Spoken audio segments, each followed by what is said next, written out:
রাঙামাটি পার্বত্য জেলা পরিষদে নিয়োগ প্রক্রিয়ায় কোটা বৈষম্য ও অনিয়মের প্রতিবাদে 2 দিনব্যাপী লাগাতার হরতাল কর্মসূচি পালন করছে কোটা বিরোধী ঐক্যজোট, সাধারণ শিক্ষার্থী ও সচেতন নাগরিকবৃন্দ।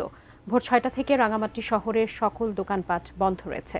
বিস্তারিত জানাতে রাঙামাটির ভেদভেদি থেকে যুক্ত হচ্ছেন প্রতিনিধি ইমতিয়াজ কামাল ইমন। ইমন, আপনি রাঙামাটির হরতাল কর্মসূচি সম্পর্কে এই মুহূর্তে আমাদেরকে জানাবেন, কি অবস্থা দেখতে পাচ্ছেন?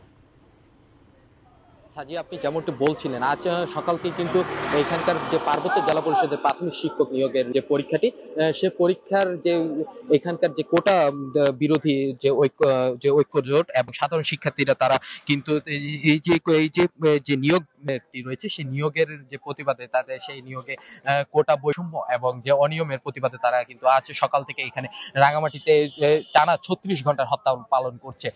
সকাল থেকেই কিন্তু এখানকার যে সকল দূরপাল্লার যে যানবাহনগুলো রয়েছে সেগুলো কিন্তু এখানে বন্ধ রয়েছে এবং এখানকার যে রাঙামাটি শহরে যে সকল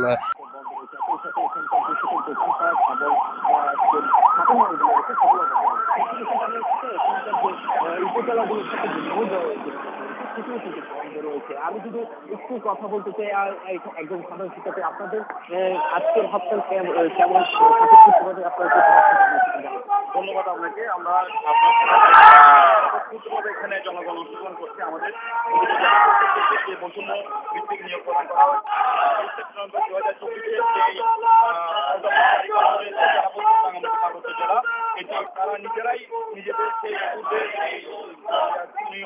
নিয়ম অনুযায়ী এখানে প্রস্তুত করছেন।